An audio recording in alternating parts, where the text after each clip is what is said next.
Welcome back, everybody, to another episode of Inclusion Starts Now. I am so excited you're here because today we are going to talk all about the holiday season. It is right around the corner, and it is so important that we all have really good boundaries and use this holiday to raise inclusive kids. So we are going to go over some things like sitting on Santa's lap, elf on the shelf, how I do presents and stockings here, and how I raise inclusive kids during the holiday season. This episode is brought to you by Miguel the Chameleon. If you are looking for the new best holiday book to talk about all the different kinds of holidays that are celebrated during winter, go buy Miguel the Chameleon. He is on my website and he wants to come home to you.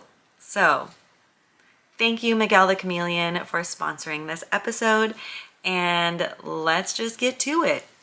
And it's not going to get serious until I put my Christmas headband on. Check and check. And it's Christmas because it is red, white, and sparkly, and nobody can see it unless you're watching this on YouTube. Oh my God. I've coughed twice. I am getting over a cold, and at the tail end of this cough, I seem to just sporadically cough whenever I make myself laugh unexpectedly. We are going to first talk about big things that happen during the holiday season that I want us to rethink how we're going to navigate through these activities. And the first one is Santa. So I want to be completely honest with my children as much as I can at all times, and what is age appropriate. And so at this point, I am not lying about Santa. I don't tell them that Santa comes down the chimney. I don't tell them that you need to be a good boy or girl to get presents from Santa. We do talk about how Santa's a character for the holidays and for Christmas, and a lot of people like to go see a person dressed as Santa at stores or malls or whatever, and it's still really fun. What I love about Santa is that everybody, I shouldn't say everybody, a lot of people talk about Santa like he's a real person, which is why I think this is such an interesting lie that people love to tell their kids, because at some point, you tell them that like Santa's not real, and I really do feel like that trusting relationship gets hurt. But then it's a little confusing because everybody talks about Santa like he's a real person. I mean, I've heard grown adults make jokes about Santa. Like I was at Costco and someone was like, hey, you want some chocolate? This is what Santa's bringing this year.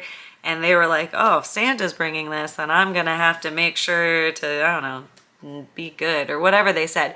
But it was a conversation. Neither of them had kids. Kids weren't even near them, yet they were actively talking about Santa like he's a real thing. And so, and I've explained that to my kids too, where we talk about the story of Santa. People love to talk about Santa because he is a huge character for the holidays. But is he the one that's coming down and giving you presents? No. Do you need to be a good kid for presents? No. You need to be a good, we'll talk about morals in a little bit. And continuing the Santa conversation, I would never put my kids on Santa's lap / a stranger's lap for a picture. We have no pictures of our kids crying near Santa because we would never put our kids through that. If we want them to know that what they say matters, and if we are gonna go get a picture with Santa and they start crying because they don't want to be on his lap, then yeah, I want them to know that I fully support them, and you're not gonna get in trouble for saying no, you don't want to sit on Santa's lap. Or even take a picture. And I see stories about every year where people will say like, well, my kids were just dying to go see Santa. They were begging me, and we waited in this line for 45 minutes, and we got up to the front, and then they cried and didn't want to be on Santa's lap. And I was like, no, we waited in line. We're doing this. Like, we have to follow through kind of thing. And I'm going to say, no, you don't have to follow through because, and this might be a trigger warning for some people with assault, but think about, you're on a date with someone. You talk to them all night. It's a great date. Maybe you go out to dinner. Maybe they bought dinner. Maybe they walk you home and maybe you start kissing and you're like, oh, this is nice. Maybe they could come inside. And then maybe things start taking a turn or whatever. You just don't want to do it anymore. It doesn't matter for any reason. If you want to say no, the other person should respect that. And so if we are like as a kid, that is like their foundation. Like we are building a foundation of how to set boundaries, how to trust people, how to communicate. And if we're not actively supporting them through that process, then it's just going to keep building up these layers until they become adults, and then they're still not going to know how to set boundaries and how to be able to communicate if they don't want to do something. So that's Santa. And I'll talk about what we do with presents because I do feel like that was something that I kind of just had a different experience with. And I'm just kind of changing it for my kids, seeing how it goes. Next, I want to talk about Elf on the Shelf. Now, I love the idea of like moving the elf around and he does like funny pranks or whatever. I don't ever want to dedicate so much time to that. I am impressed when people can do it. That's just not for me. And whatever, I know people, it's magic, it's fun for the kids, and that's cool. If you have the time and energy to do that, go for it. Here is my problem with Elf on the Shelf. The elf should not be watching the kids. That is not something that we should be telling the kids because that's not a reason to be good. You should not be trying to not hit your sibling because you think Elf or Santa is watching you. You should not hit your sibling because we have other ways to communicate and we can problem solve together and we can find a solution or compromise or whatever. That is what we need to focus on. I feel like saying that the elf is watching you is really just a cop-out because it does take time. My kids do fight and they hit and they do all that, and I will have to stop what I'm doing, go over to them, help them separate and be like, hey, sounds like there's a problem happening. How are we gonna, solve this? And I walk them through how to communicate, how to compromise. Maybe we need a break for a little bit. But all of these are just like these scare tactics are just like not how I parent my kids. And when I talk about these things with people like neighbors or whatever, people in our community, I have had people just say like, you're taking the fun out of Christmas. Like, why don't you just let them believe? And I'm like, you can still believe and have fun in Christmas, but also have all the facts. There's actually a great Disney movie, I think it's called Klaus, and I think it's on Disney, and it is a great movie about this guy named Santa and like what his tradition started and how it's like this beautiful tradition that we all love to celebrate, and then we still talk about him as he's the one who started this tradition. Is it a true story? I have no idea. But again, it's fun to believe and we all love that. So it's, I just feel like that is, presents can still be fun. We can still be good kids and not have this threat of like Santa or an elf is watching you because they're making sure that you're not being a bad kid. Because really we should never be calling kids bad kids. That could be so detrimental to their own spirit and their way of how they view themselves. Even when they're yelling, pinching, scratching, upset, whatever feeling they're feeling, we all feel those things. And so finding healthy ways to feel those feelings in a safe way is so much more important to work on. Instead of just saying like, you're a bad kid, you're gonna get coal. So that is all I have to say about Santa and Elf on the Shelf. I'm sure I'll circle back to it at some point. But I do also want to talk about presents and stockings and how we do it at our house. Presents and stockings. Now, personally, I've been trying to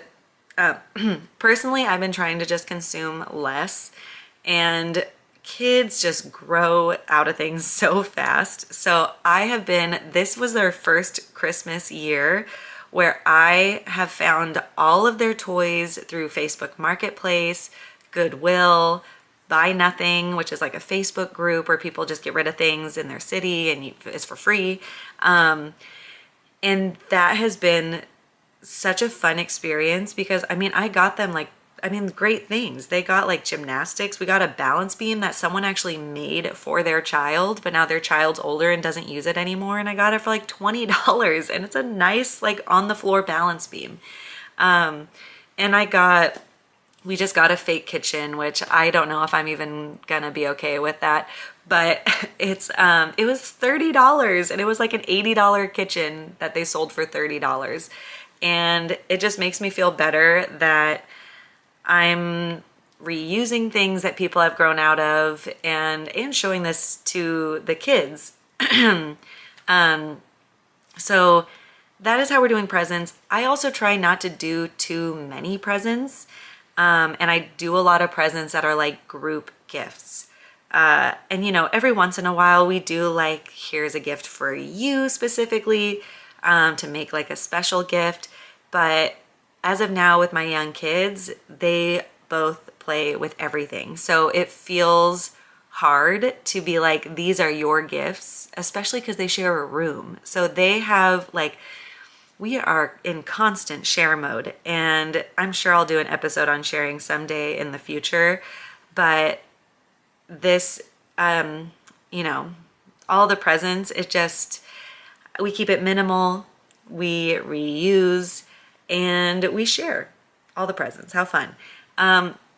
But growing up, I didn't really even get into gift giving until I was like in high school, mostly because I had other friends who would gift give. And so then I kind of felt obligated to. And then I was like, I guess I should also be getting stuff for my parents. That's not like a massage coupon book that they never redeemed. So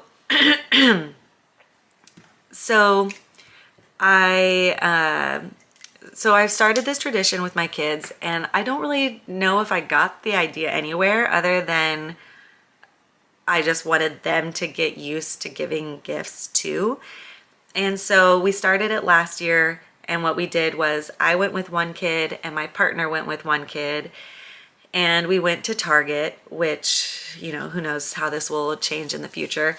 But we went to Target and we had a certain amount of money to spend on all of our stockings. And so the two kids picked stockings out for each other, and then me and my partner did each other's stockings.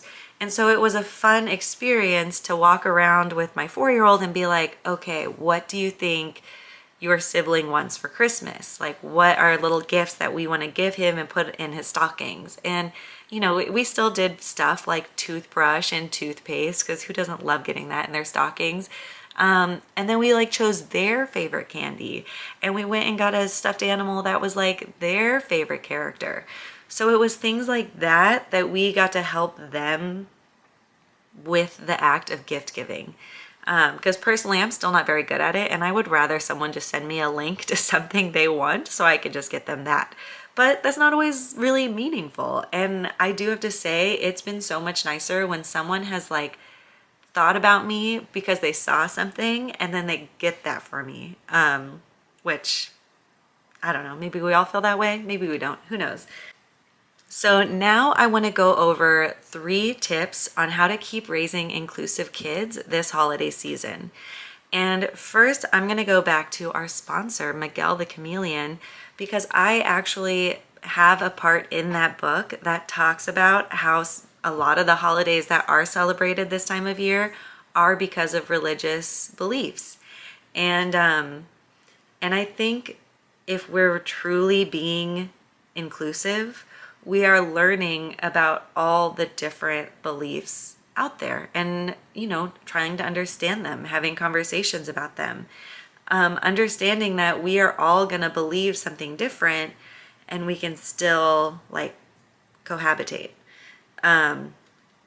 So that I think is really important. I feel like religion gets this like poor view on it these days.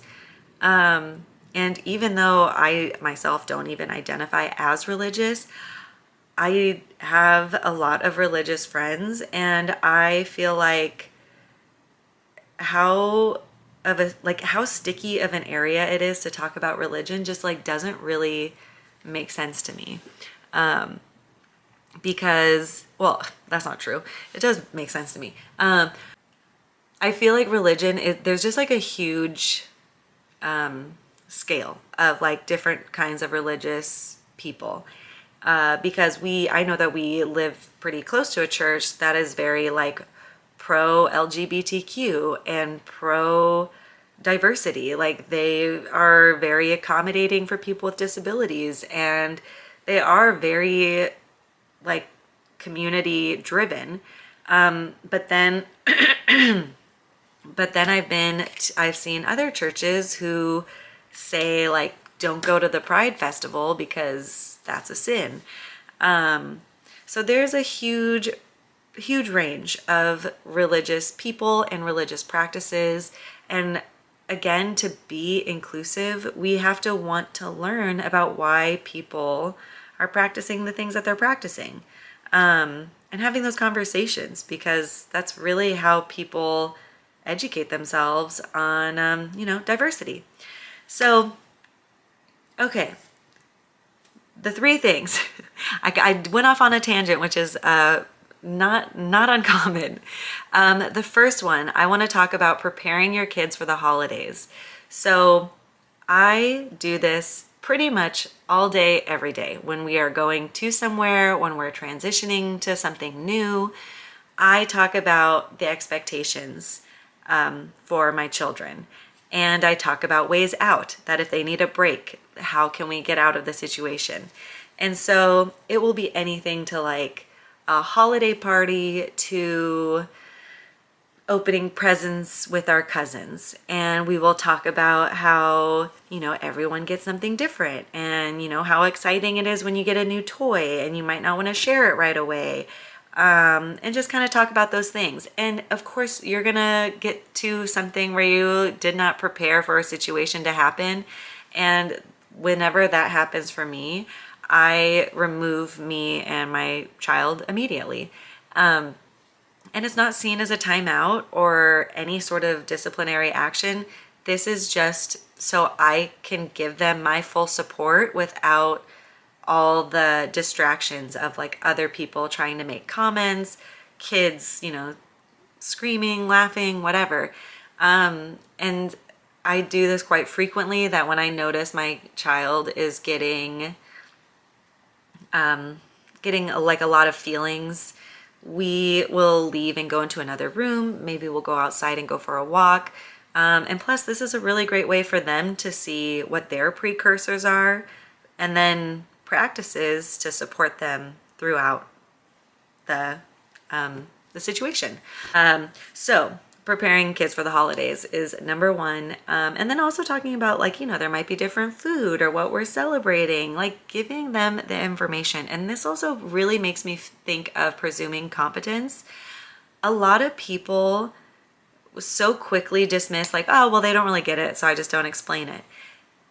Explain it to them like they do get it, because, worst comes to worst, you've now made clear expectations for everyone in the car and even for yourself. You just said them out loud to yourself. Best case scenario, they are understanding what you're saying, and that is going to make a difference once you are in the situation or the activity. Second, as I was saying before, learn about different holidays. I am going to be posting books all month about Hanukkah and Christmas and Kwanzaa, Diwali. There are so many winter holidays that are celebrated this time of year, and even like the winter solstice. These are all these things happening, and I've talked about this before, but I'm gonna talk about it again.